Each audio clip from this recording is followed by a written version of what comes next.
I'm super excited to be able to share this content with you. I'm excited to kind of bring you guys on this journey of how I decided to do home birth, the background behind it, and really just educate our audience. So I am using this platform more than anything to really educate women and men, because they'll be fathers one day. So I'm using my platform to educate you all on the realities around labor and delivery. And I think that, media and other platforms have painted this very negative picture that as women, we don't know how to give birth, but that is false. And I am here to really tear down that stigma. And I want people to know what their options are. Again, I'm going to always repeat my stance. I am not here to say that a hospital birth is the wrong way to go. I am not here to say that if you are at risk, you should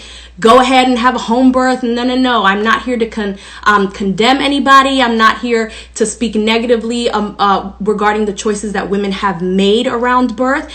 I just firmly believe that women need to be educated about all of their options. We tend to just jump to one decision because we think it's the only option we have. So that is what we're about, and we're going to dive right in. Listen, if you're joining, welcome. Thank you for joining. Just give me some hearts, say hello. I'm so excited that you have joined. We're diving right in here because I've got content and I don't have that much time.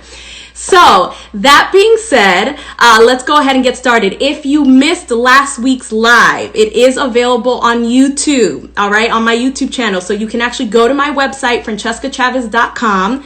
And on the website, you'll find the link to the YouTube channel. Make sure you subscribe. So if you ever miss anything, you'll stay in the know and you'll have the content available later. But you guys can just go onto the website. Last week, just a really quick recap because I really can't get into it. But I talked about my stance. I talked about my educational background when it comes to home birth.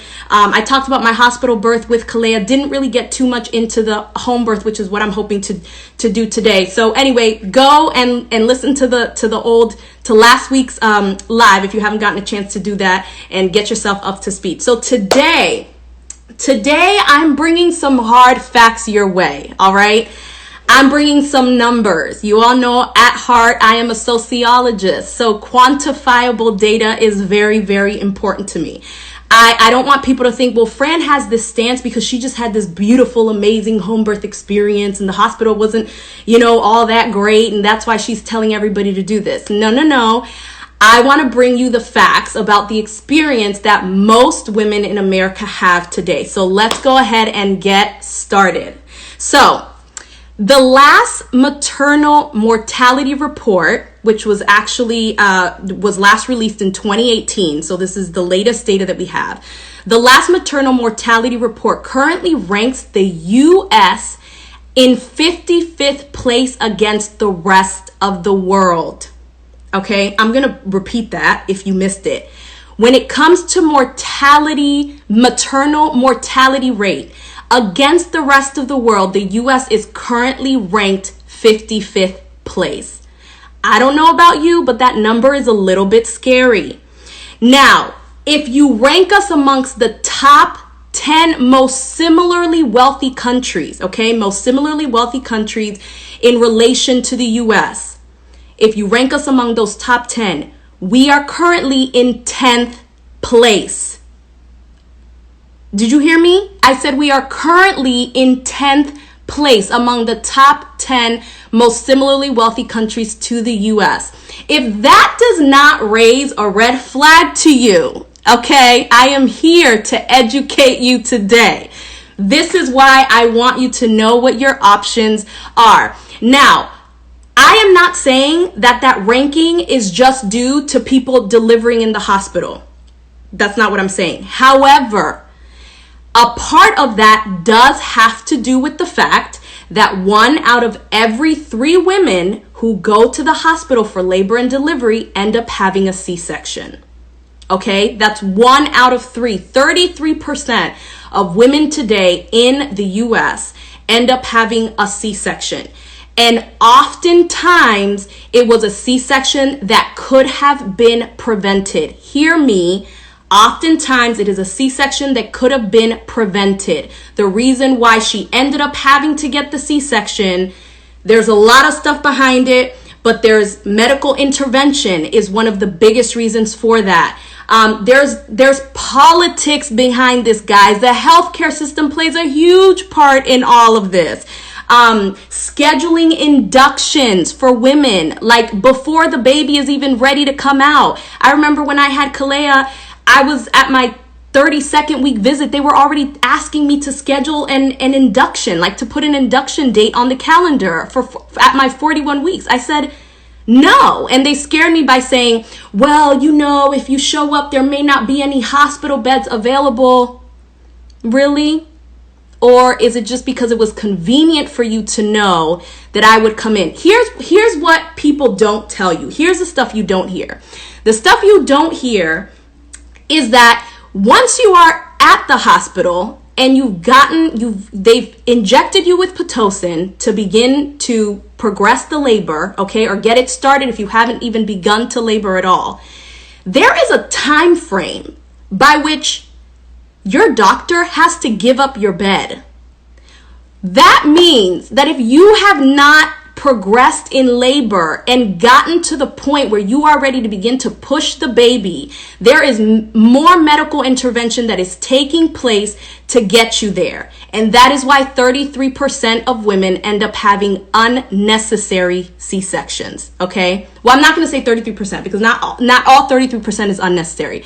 But the majority ends up being unnecessary C-sections, and it's usually because of just measures that were taken that were not necessary if women were able to labor at home or even have a home birth as an option. So, just laying all of this out there for you guys to know. Now, today, this was crazy because when I looked at all of the numbers and I looked at the data, today, as a woman, I am 50% more likely to experience maternal death than my mother was when she gave birth to me in the 1980s. That is crazy. Like, that's gone up by 50% in the past 30 years. So, I mean, that is a number in itself that scared me, which is what led me to do this research and make sure that I was getting making the best decision for myself. So, I want you all to know that among all studies, it is still said that natural childbirth remains the preferred method for the lowest risk of complications to the mother and the baby. That is fact. There is nothing proving that that is not the fact. Natural childbirth remains the preferred method for the lowest risk of complications. All of our health affairs studies done by different universities are all showing that while C-sections have increased in the U.S. by 500% since the 1970s, okay, hear me good, they've increased by 500% since the 1970s. I already told you guys that today 1 in 3 women are having a C-section, that their deliveries end up in a C-section. But all of these studies are showing that more C-sections are not leading to healthier moms and healthier babies. So just because we have the intervention, just because we have the surgeons available, it does not mean that we are having healthier moms and healthier babies. I just gave you the numbers in the very beginning. We have a high mortality rate. And oftentimes people are thinking, oh, you know, more people are dying in other parts of the world. Obviously, there's a lot to do with it. In third world countries where women are very malnourished, yes, but that makes sense. It doesn't make sense when you're living in a country that is considered wealthy, where we have all of this education and we have different resources at our disposal, that we have such a high mortality rate. It doesn't make sense. So something has to be done about that. And I think the major part of that has to do around women really educating themselves around their decision. Now, I want you to tell me, is this information good? Like Pastor Sir just said, are you catching it? Is it good? Give me some hearts. Let me know that you are receiving this. Let me know that you're learning something new today. But I'm really, really hoping that this information is opening your eyes, whether you're pregnant right now. I want you to go, if you're going to have a hospital birth, that is totally fine. But I want you to go in knowing what the agenda is, okay? Your doctor may have your best interest at heart. That's fine. But I want you to know the agenda of the healthcare system. I want you to know the agenda of the hospital. You should go in knowing what your rights are, knowing your information so that you can make the right decisions, all right?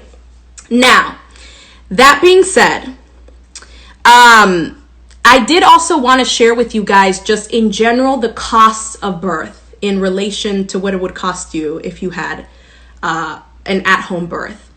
Right now, the cost of having a baby, I'm going to do Maryland because Maryland is where I'm from Washington, D.C., but I'm currently residing in Maryland. So when it comes to having a hospital birth, the average cost in America today is $10,800. That's for a hospital birth. There are cities where that cost is much higher, and there's going to be areas where the cost is probably a little bit lower. But if you have an employer that is paying some costs, like you're working, you have medical insurance, on average, your out-of-pocket cost is around $4,500, and that's usually with a vaginal birth. So that doesn't mean that there wasn't any type of medical intervention, but you had a vaginal birth. Now, if you had a C-section, that cost goes up significantly. Okay. So usually your out-of-pocket cost is around that $4,500 after your medical insurance has kicked in, right? In Maryland, okay, the average cost of a vaginal birth with insurance today in Maryland is around $6,500. That is your out-of-pocket cost. Okay, having babies is not cheap, ladies. It is not, okay? This is a gift that God has given us. But it's like we're paying to do, that's a whole nother subject for another day, okay? I'll go on a rant about that on another day.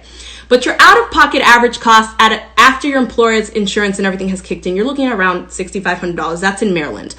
The research study showed that without insurance, you're looking at $1,200. Okay, that's an out-of-pocket cost. With a C-section with insurance, you're looking at $9,600. C-section without insurance, you're at about $16,500. Did I say $900 or $9,500? So with C-section with insurance, around $9,600. C-section without insurance, you're looking at around $16,500, around that amount.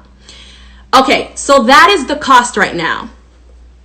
Can I tell you what it costs to have a home birth in Maryland today? You're probably looking anywhere from $4,500 to $6,000 to have a home birth. And I am still baffled at the notion that insurance will not cover a woman giving birth at home when it is much cheaper. And also in terms of if she's at low risk, it's much cheaper overall if she were to have the birth at home. Yet insurance prefers to chuck out more money, and we still have to chuck out more money on top of what insurance is paying to be able to give birth. So I'm going to dedicate another section for any mothers that are actually looking for options to have home birth, but are saying, because insurance is not covering it, how can I do it? I want to dedicate a session to giving you options around that, because there are options. I don't want anybody to think, well, because I can't come up with $5,000 to do this on my own, all of a sudden I'm out of luck. That's not the case at all. There are options for you to be able to cover the home birth. Now, I think that this is a perfect segue into bringing in my special guest guest. Okay, so my special guest, you know who you are. You're on this live. Please call in. I'm going to go ahead and introduce her to you guys already. But this is my sister-in-law, Angela Zeladon Ruiz, who's going to be joining us today. Let me see. Send request to be in your live. Yes. Okay, here she is. Give me a second, guys. Okay. Go live. All right, so as we're waiting for her to connect, I really want to properly introduce her. So this is my sister-in-law, who I also consider my sister. Give her some hearts, guys. Hello, everyone. She is a bestie. She's an associate pastor at Hope Center. She's a ride or die. She's the guru of all things insurance. You got insurance questions? Go to Miss Ann. But I want you all to show her some love today. Hello. Hi, everyone. So if you didn't know already, Ange is, I think cat's out of the bag already, but she's having a home birth. So her first child, she's having a home birth. And the very first time, if you saw my post, she heard my labor groans for the first time. She said she was traumatized and never wanted to hear those sounds again. Yeah, here she is saying that she wants to have a home birth. So, Ange, you look beautiful as a pregnant lady. Oh, thank you. How are you feeling? I'm good. I'm doing good. Pregnant, but I'm good. How's baby Zane doing? Baby Zane is good. A very active child, I'll say that much. Yes. But he's good. Okay, that's good. Are you sleeping? Sleeping well? No. This is the uncomfortable phase. You're almost Yes, it's definitely been uncomfortable, but it's worth it, you know? Yeah. Just to feel his kicks and everything, it makes it all worth it. Yeah. You're at the home stretch, so I am. Are you able to share with the people when you're due? Like how much time you have left? Well, I'm due in July. Second week of July. We'll see if Zane cooperates or not. But second week of July it is. So in a couple of months. Yay! All right. So let's get right into it with you, Ange. Okay, I have a question. Yeah. So tell our viewers what led you to make the decision to do a home birth. That's a very good question. Well, first, it was you that motivated me, number one. A little, long story short, I grew up with nothing but guys.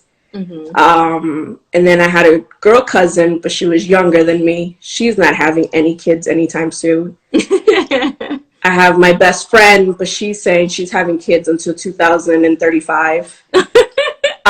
So you were actually, the next person in line. And I got to see the experience you had with Casey in the beginning. And, that process was, amazing for you because you got to do it naturally. But I was actually there like minutes after Casey was born, and there was like 1,000 people in that little bitty room telling you to do this and telling you to do that. And they had Casey on the other side. That at that moment already brought me a lot of anxiety. I was like, and I didn't even have the child, And then I got to experience your experience with Nade. Mm-hmm. And it was just two different worlds. Right. It was so soothing and calm when we got there, and you were allowed to do whatever you wanted to do. Mm-hmm. And everyone was just at your exposed, like, are you okay? Do you need anything? Mm-hmm. Are you comfortable? And it was just, the focus was just you and the baby. Mm-hmm. And that easy, and the day came out and you guys were in your own bed. They were telling you to eat in the hospital with KC. You weren't even eating anything.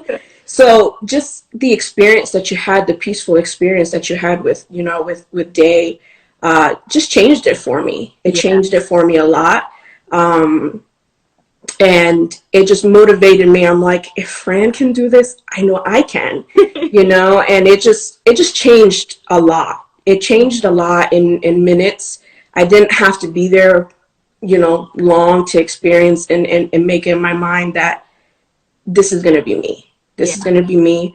I don't want to be in a hospital, in a bed, on my back, where that's uncomfortable, and I just want to be able to have the freedom to just do what is going to work best for me, and my baby at that moment, Yeah. So, you were actually the motivation to that. Oh, thank you, Aunt. And I'm so proud of you. You can do this. I tell myself that every day. And that's what you got to do. That's Yeah. what you got to do. It's the preparation is mental. So Yeah. you can do this. You definitely can do this. So thank you for sharing that. Okay. So with that being said, I'm sure that there were maybe some fears that came to your mind or challenges, so tell the viewers like what maybe your biggest fear or your greatest challenge has been around home birth. Well, I think my biggest fear has been, can I actually do it? There's no medication in this game, and the fear instills. I think it's a normal thing. The anxiety starts to kick in, where you're just wondering, where you kind of question your own strength. But then I goes back to what you said in your first live, where you have to do your research, you have to be prepared, you have to get yourself in a better place. You can't just wake up one day and be like, oh yeah, this is going to be me, I'm going to do it. And it's a scary thing to know that, can I do it? Will the baby, work with me? Will the team be able? It's just so much factors to it that brings a lot of fear. But it goes back to having a solid village, a solid team, God, an amazing spouse that supports you, and stuff like that, to just continue to motivate you and push you, and make those fears and make those doubts, go away. I mean, I think it goes back to what you said earlier in your last live, where people did find out I was doing a home birth, and their reaction was, wait, you're first? You're not even gonna go to the hospital for your first and then jump, do it for your second? Those instill fear too.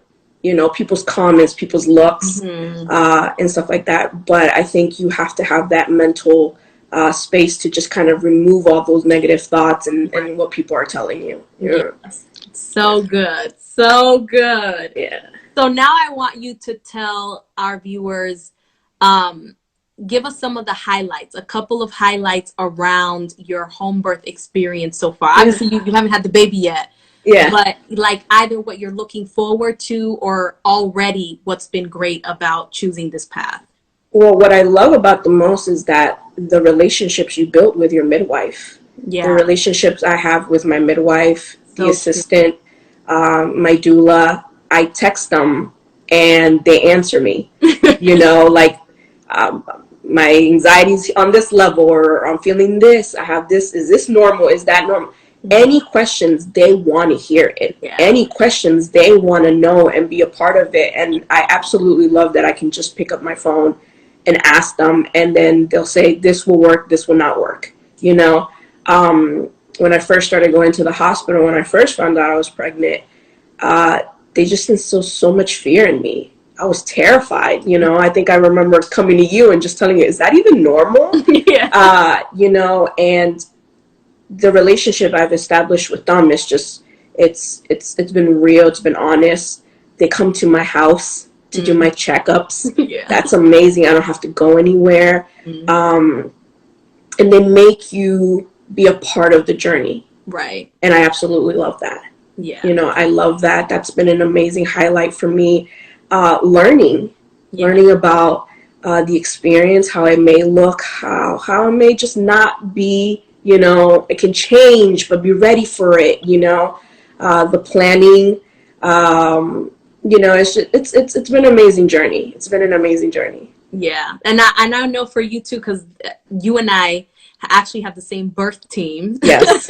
Yes. Who, by the way, guys, special treat, our birth team will be joining future lives to really share information with you guys as well. So we're super excited about that. But I think going back to what you said, the fact that like if we've been sick, like if you're sick and you're like, oh my God, I have a headache or a migraine, Yeah. pick up the phone, text them, and they're giving you the do's Yeah. and the don'ts. Take this, but don't take that. Yeah. You know, anything. You're right. Anything you need, they're there. Yeah. And with them, there's no dumb question. You know, I remember in the beginning, I asked one question at the OB, and she was like, "Wait, what?" And I was like, maybe I shouldn't have asked. I asked my midwife, and she was like flowing information, and it just made me feel a lot more comfortable with the whole situation. And it honestly feels like a family event. You know, it doesn't feel, it's not scary, it's not intimidating. You know, they make you feel good about yourself and the decision that you've made. You know? So, Oh, yeah. That's so exciting for you. Okay, so before we close out, because we've got like 3 minutes left, I want you to give advice to any, like, what would you say now to any woman who's maybe considered a home birth and has either been told by her OB or even told by her family or friends, this is crazy, don't do it. What advice do you have for her? You can do it. That's you great can do it. You can do it. You have the strength to do it. And if you doubt that you have the strength, you actually build up that strength. I feel at this place in this moment in my life right now, entering already the 3rd trimester, I feel more confident than ever before. I feel more at peace with myself, with my body, with my mind than I think I've ever felt before in my life. And you can do that. And anybody that will tell you you can't is lying to you. That because you can do it. Your body's meant to do it. God has given you the strength to do it. And it's that simple. It's that simple to make that decision. I mean, again, it always goes back to what Pastor Fran says. You know, obviously, you know your body, you know your circumstance. If you can do it, do it. If you can't, that's understandable as well. But know that you can do it. And it's just about blocking everybody's negative thoughts, because everyone's going to have something to say all the time. You know, thankfully, you know, you paved the path for me, because my parents are like, oh, Franny did it. I know Angie's going to kill it, you know. But, you know, and I feel like that's something that you're doing now. You're paving the way for a lot of us. You did it for me. You're doing it for a lot of these women now that are thinking like, hey, maybe home birth is not that bad, you know.